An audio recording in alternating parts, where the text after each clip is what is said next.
Tēnā koutou katoa. Ko te atatu tōku ingoa, no te whānau pena pūtea o Aotearoa. Tiruhua te ahua, au nama katoa. Ko te nama tuatahi hei titiro, ko te nama nui rawa utaina o au nei moni ki runga ki tērā. Ki tēnei, te mea nui te uti ki a koe.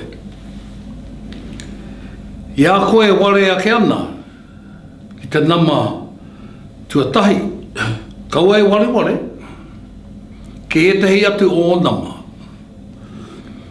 He iti te pena atu, engari kua kore te hāmene. Kia mutu te utu i te nama tuatahi.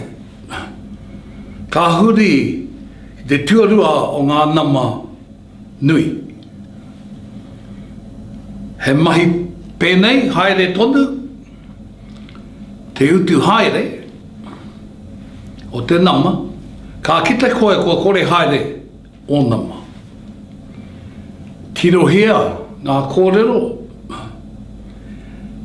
a te pena pūtea āwhina i www.familybudgeting.org.nz. Waia mai, kia mātou.